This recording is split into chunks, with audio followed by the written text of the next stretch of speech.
Welcome back all dear student. आपका स्वागत है मेरी अनंता कोचिंग क्लासेस में। अपन बात करने वाले हैं अपने नया सा टॉपिक, एक अच्छा सा बहुत अच्छा टॉपिक लेके आई हूँ मैं आपके लिए।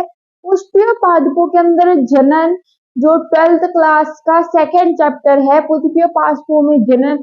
फर्स्ट चैप्टर जो नॉर्मल है, इजी ही है। मैं एक ही वीडियो के अंदर पूरा टॉपिक आपको समझा दूंगी बहुत अच्छे से। जो अपने इम्पोर्टेंट टॉपिक है उसके बारे में अपन बात करते हैं, पुष्पीय पादपों के अंदर जनन के बारे में। कि देखो, प्लांट्स आपने सबने देखे हैं, फूल पुष्प आपने सबने देखा हुआ है। लड़कियों को प्रपोज भी करते हो, वही गुलाब का फूल जिससे आप प्रपोज करते हो उसी के बारे में अपन बात करने वाले हैं। कि वह गुलाब का फूल जब खरीद के लेके आते हो, इतना महंगा, 100 रुपए 50 रुपए जितने में भी, वो बनता कैसे है, उसकी जनन प्रक्रिया के बारे में अपन पढ़ेंगे। उसका निर्माण कैसे होता है उसके बारे में अपन पढ़ेंगे। तो जो पुष्प आप किसी को प्रपोजल के लिए दे रहे हो उसके बारे में एक बार डिटेल में पढ़ लो। पढ़ना भी जरूरी है। कैसे वो पुष्प अपने हाथ में आया है, कैसे वो पुष्प तैयार हुआ है, उसके बारे में अपन थोड़ा देखेंगे। पुष्प की एक एक भाग के बारे में देखेंगे, एक एक हिस्से के बारे में देखेंगे। ठीक है बच्चों, तो तैयार हो जाओ। चलिए आज का वीडियो शुरू करते हैं अपन। पुष्प पादपों में जनन। पहला अपना जो टॉपिक या पहला आपके एग्जाम में जो नाम आ रहा है वो है पुष्पन। आपको पुष्पन लिखा हुआ दिख रहा है। क्या होता है पुष्पन? पुष्प उत्पन्न होना, पुष्प का निर्माण होना, पुष्प का बनना क्या कहलाता है? पुष्पन कहलाता है। और पुष्प किस अवस्था में बनता है? जनन अवस्था के अंदर बनता है। मतलब एक पौधा जो है तैयार होके नर भाग मादा भाग के द्वारा एक पुष्प का निर्माण होता है, वह प्रक्रिया क्या कहलाती है? पुष्पन कहलाती है। और पुष्पन, ये पुष्प जो तैयार होते हैं वो किस अवस्था में होते हैं? जनन अवस्था में तैयार होते हैं। जब ये कायिक अवस्था से जनन अवस्था के अंदर जाते हैं, कायिक अवस्था मतलब बच्चों की अवस्था, जनन अवस्था मतलब मैच्योरिटी। तो जब जनन अवस्था तक ये जाने की प्रोसेस, तो पहले वहां क्या होता है? कायिक अवस्था से जब जनन अवस्था में आता है तो आपने देखा होगा पत्तियां जो एक पौधे के प्लांट के ऊपर जो है पत्तियां, वह एक व्यवस्थित क्रम में व्यवस्थित हो जाती है। या तो एक ही क्रम में होगी, ऊपर नीचे क्रम में होगी। तो इस व्यवस्थित क्रम में छोटी छोटी छोटी छोटी छोटी छोटी कलिकाएं निकलने लग जाती है। उसी व्यवस्था को क्या कहते हैं? पुष्प क्रम कहा जाता है। मतलब पुष्प बनते नहीं है उस टाइम, लेकिन पुष्प बनने की तैयारी रहती है। मतलब पुष्प बनने के लिए छोटी छोटी छोटी छोटी कलिकाएं निकलना शुरू हो जाती है, एक व्यवस्थित क्रम में व्यवस्थित होना शुरू हो जाती है। उसी क्रम को क्या कहा जाता है? पुष्प क्रम बोला जाता है बच्चों। तो देखो, पुष्प क्रम के लिए पुष्प कलिका का निर्माण होता है सबसे फर्स्ट। फिर क्या बनते हैं? पुष्प बनते हैं। अब ये मैं आपको बताऊंगी पुष्प की आगे की प्रोसेस। पहले ये समझ लेना, पुष्प क्रम, पुष्प कलिका, पुष्प कलिका से किसका पुष्प का निर्माण होता है? देखो, जब पादप जब पादप कायिक अवस्था से प्रजनन अवस्था में जाता है तो पत्तियों का विभाजन होना शुरू हो जाता है। विभोजतक, विभोजतक पुष्पीय विभोजतक कहलाता है। मतलब पत्तियों का विभाजन क्या कहलाता है? विभोजतक। पुष्पीय विभोजतक मतलब पत्तियां भी तैयार हो जाती है पुष्प के निर्माण में। ठीक है, तो उस प्रोसेस को क्या कहा जाता है? Floral primordia, floral primordia. देखो, इस टाइम क्या होता है? प्लांट्स के अंदर हार्मोनल चेंजेस होता है। जब पत्तियां विभाजित होना शुरू हो जाती है, छोटी छोटी कलिकाएं निकलना शुरू हो जाती है, इसी समय के अंदर हार्मोनल चेंजेस भी शुरू हो जाते हैं। जैसे अब बड़ों के अंदर, अपने अपने मानव के अंदर भी होते हैं। जब बच्चे क्या होता है, जनन अवस्था के अंदर आ जाते हैं, आज भारी हो जाती है, दाढ़ी मूछें आने लग जाती है, ये चीजें होना शुरू हो जाती है। तो ये प्लांट्स के अंदर भी हार्मोनल चेंजेस होना शुरू हो जाते हैं, प्लांट्स के अंदर भी, पौधों के अंदर भी। कायिक अवस्था से क्या होता है? पत्तियों का विभाजन होता है, पत्तियों का पत्तियां डिवाइड हो जाती है। और जिसको अपन क्या बोलते हैं? फ्लोरल प्राइमीडिया। फिर इसके विभाजन से पुष्प क्रम, पत्तियां डिवाइड होती है, एक व्यवस्थित क्रम में विभाजित हो जाती है, पुष्प, जिसको अपन बोला जाता है पुष्प क्रम। पुष्प क्रम से पुष्प कलिकाएं निकलती है और उससे किसका निर्माण होता है? पुष्प का निर्माण होता है। ये तो है इसकी पूरी कि किस किस क्या क्या स्टेप रहते हैं। अपन थोड़ा पुष्प के बारे में देखते हैं। कि मैं आपको एक चीज बताती हूँ कि प्लांट्स भी दो तरह के होते हैं।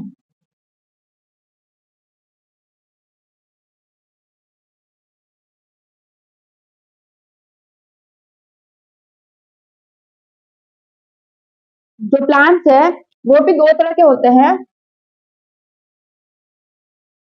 तो जो पुष्प है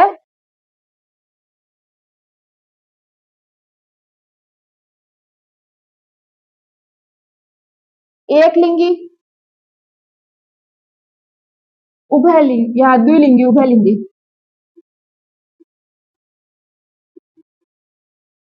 अब एक लिंगी और उभयलिंगी में क्या डिफरेंस है? एक लिंगी मतलब कि जो मादा भाग और नर भाग दोनों अलग अलग होते हैं। मतलब दो अलग अलग फ्लावर्स के अंदर होते हैं। एक फ्लावर्स के अंदर एक ही भाग होता है। एक या तो नर भाग पुष्प होगा, नर पुष्प या मादा पुष्प अलग अलग होते हैं। मतलब अगर नर पुष्प है तो उसको एक लिंगी बोला जाता है, अगर मादा पुष्प है तो भी उसको एक लिंगी बोला जाता है। लेकिन उभयलिंगी के अंदर क्या होता है, नर भाग और मादा भाग दोनों एक के अंदर ही होते हैं। नर प्लस मादा भाग दोनों एक ही पुष्प के अंदर प्रेजेंट हो तो उस पुष्प को बोला जाता है उभयलिंगी पुष्प। दोनों के बारे में बताऊंगी। देखो कि इन जो दोनों पुष्प के अंदर अगर अलग अलग है तो जनन कैसे होता है, और एक दोनों एक के अंदर है तो जनन कैसे होता है, दोनों अपन प्लांट्स के अंदर देखेंगे। अब देखो पुष्प की स्ट्रक्चर देखना। पहले आपको नर भाग की स्ट्रक्चर बताऊं।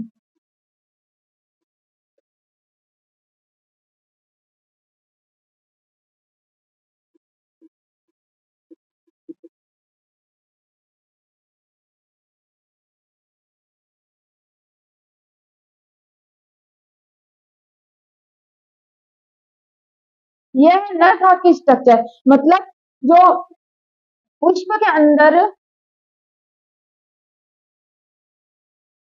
पुष्प के अंदर नर भाग और मादा भाग।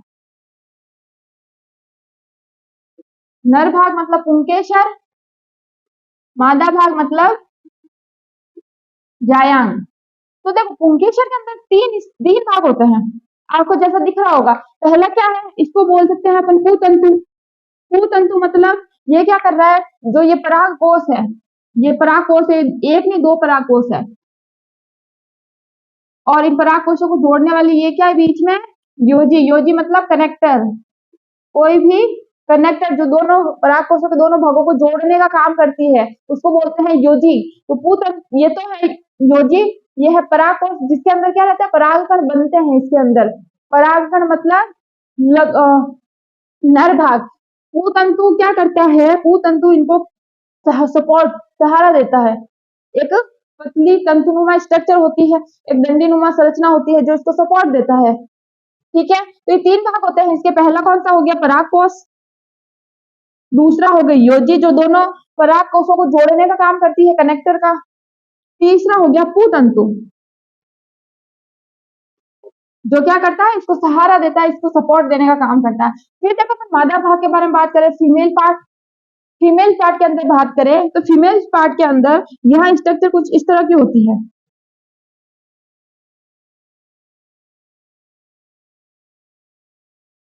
ये फीमेल पार्ट की स्ट्रक्चर है। मतलब इसके अंदर जो है अंडाशय प्रेजेंट रहता है, अंडाशय प्रेजेंट रहता है। ऊपर हो गई वर्तिकाग्र, वर्तिका, ये है मादा के भाग मतलब जायांग के भाग। तो ये हो गया नर पार्ट जो समझ में आ गया, इजी है। मादा भाग देखो, मादा भाग भी तीन टाइप का होता है। पहला हो गया वर्तिकाग्र जो क्या करता है, वर्तिकाग्र के अंदर क्या होता है, थोड़ा चिपचिपा भाग होता है, यूं है तो उसको चिपका लेता है। मतलब यहाँ से कोई उड़ के परागकण हवा के द्वारा आया है तो यहाँ आके क्या हो जाएगा, चिपक जाएगा।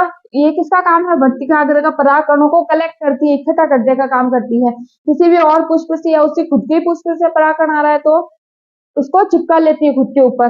वर्तिका क्या करती है, उस परागकण को अंडाशय तक पहुंचाने का काम करती है। ये भी एक तंतु की तरह काम करती है।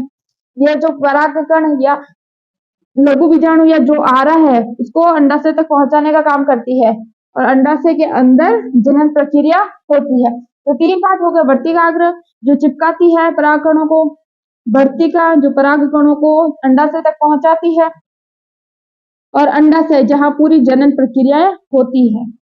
ये 3 पार्ट होते हैं इसके भी। तो देखो, ये तो है इनके पार्ट्स। फिर अपन पुष्प के, ये है जनन भाग। क्या है? जनन भाग। अब पुष्प की स्ट्रक्चर अपन देखें।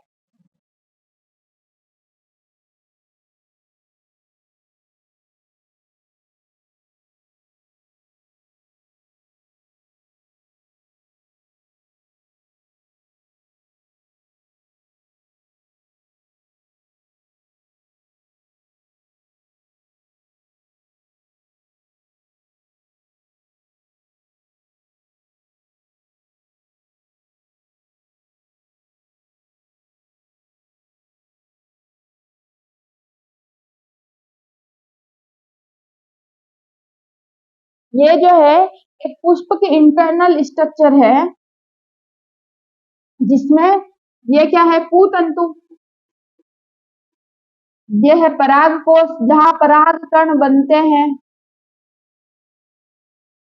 ये हो गई योजी, जो पराग कोशों के दोनों हिस्सों को जोड़ने का काम करती है।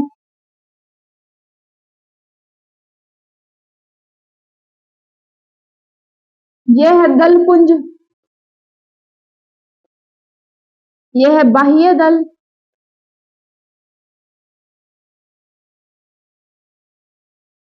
ये है वर्तिकाग्र।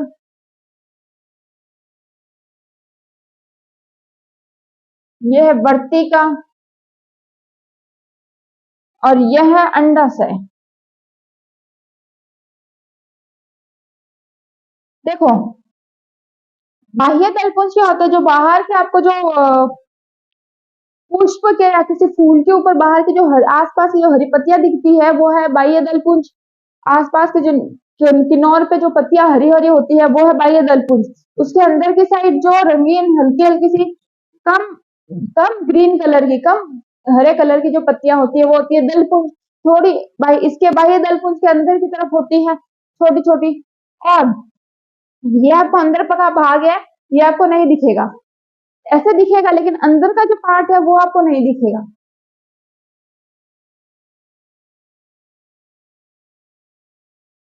बाह्य दलपुंज, हरी पत्तियां जो आपको दिख रही है बाह्य दलपुंज। जो गुलाब का फूल दे रहे हो, जो रेड कलर की पत्तियां हैं, वो है वो है दलपुंज। और उसके अंदर का सारा जन्निक भाग उसके साथ अंदर की तरफ होता है। देखना, यहाँ से मान लो कोई परागकण बन गया है, यहाँ से परागकण हवा के द्वारा उड़ते उड़ते ये यहाँ आके चिपक गए। यहाँ आके चिपक गए, ये इसी पुष्प के परागकण है, किसी और पुष्प के परागकण नहीं है, इसी पुष्प के है, उभयलिंगी पुष्प है। तो यहाँ से अगर आके चिपक गए तो यहाँ वर्तिका के द्वारा अंडाशय तक पहुंचा दिए जाएंगे। और यहाँ क्या होगा? यहाँ क्या होगा? अंडाशय से जनन प्रक्रिया शुरू हो जाएगी और एक नए पुष्प का निर्माण होगा। ठीक है, ये तो है उभयलिंगी पुष्प का। अगर एक लिंगी पुष्प है, सिर्फ नर भाग है या सिर्फ मादा भाग है, मान लो ये नर भाग नहीं है, सिर्फ मादा भाग ही है, सिर्फ मादा भाग ही है, तो जो किसी और पुष्प के हवा द्वारा पानी द्वारा किसी और पुष्प के परागकण उड़ के आके यहाँ चिपकते हैं और फिर वही प्रोसेस वर्तिका द्वारा अंदर ले जाए जाते हैं अंडाशय तक। यह तो होती है एक लिंगी पुष्प के अंदर किसी और के परागकण उड़ के आ गए, चिपक गए, अंडाशय तक पहुंचा दिए जाते हैं, वहां से नए पुष्प का निर्माण हो जाता है। ये है एक लिंगी पुष्प की। उभयलिंगी उसी पुष्प के परागकण उसी पुष्प की वर्तिका के ऊपर जाकर चिपक जाते हैं। तो ये तो पुष्प की स्ट्रक्चर थी, नोट करना है तो नोट कर लो।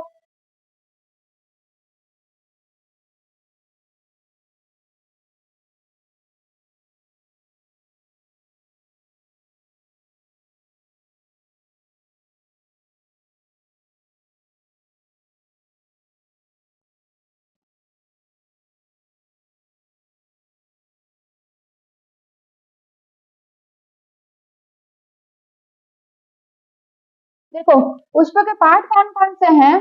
पहला पार्ट है बाह्य दलपुंज। बाह्य दलपुंज का क्या काम है?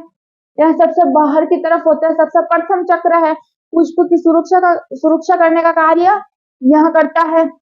यहाँ हरे कलर की पत्तियां होती है, बाह्य दल पुंज के बारे में। फिर सेकंड है दल पुंज। दल पुंज यह दूसरा चक्र है पुष्प का, जो बाह्य दल पुंज के अंदर की तरफ पाया जाता है और ये पौधे को सपोर्ट प्रदान करता है, पौधे को शेप बनाए रखता है, उसका आकर्षण बढ़ाता है, सुंदरता बढ़ाता है, आकर्षण बढ़ाता है। आप गुलाब का फूल क्यों लेके जा रहे हो? उसकी रेड पत्तियों के कारण ही लेके जा रहे हो। उसकी अगर पिंक पत्ती आप लेके जाओ या येलो पत्तियां है आप लेके जाओ, रेड है इसीलिए आप लेके जा रहे हो। तो दलपुंज क्या करते हैं, उनका आकर्षण बढ़ाते हैं, उन पौधे को अट्रैक्टिव बनाते हैं। फिर उसके बाद कौन सा भाग है? दलपुंज के बाद है पुंकेसर। पुंकेसर, फिर पुंकेसर के बारे में मैंने बता दिया, नर भाग है, 3 पार्ट होते हैं। फिर है जायांग, मादा भाग, मैंने बता दिया वर्तिका, वर्तिकाग्र और अंडक। ये इसके प्लांट्स के पार्ट है, मेन इंपोर्टेंट 4 पार्ट्स। देखो, अगर जिस पुष्प के परागकण है, अगर उसी पुष्प की वर्तिकाग्र पर जाकर चिपकते हैं, उसी पुष्प के परागकणों का उसी पुष्प से परागण की प्रक्रिया होती है, जनन की प्रक्रिया होती है, तो वह पुष्प कौन सा कहलाता है? स्वपरागकण, स्वपरागण। और अगर जिस पुष्प के परागकण है और दूसरे पुष्प के वर्तिकाग्र पर जाकर चिपक रहे हैं, एक पुष्प का दूसरे पुष्प के साथ जनन प्रक्रिया हो रही है, तो वह कहलाता है पर परागण। पर मतलब पराया, उसी पुष्प के परागकण उसी पुष्प की वर्तिकाग्र पर चिपके अंदर तो स्वपरागण, लेकिन उसी पुष्प के किसी और पुष्प के ऊपर जाकर चिपकते हैं तो पर परागण। यहाँ तक बच्चों अपनी क्लास खत्म होती है। मेरे चैनल को लाइक कर देना, सब्सक्राइब कर देना, शेयर कर देना, ताकि इसकी नेक्स्ट वीडियो आपको देखने को मिले सबसे पहले। और जुड़े रहो, मेरे साथ बने रहो, अपन कंटिन्यू अपनी क्लासेस चलेगी इसी टाइम पे। और अगर कोई पॉइंट या कोई टॉपिक आपको समझना है तो मुझे कमेंट में मैसेज कर देना। Good luck and good bye.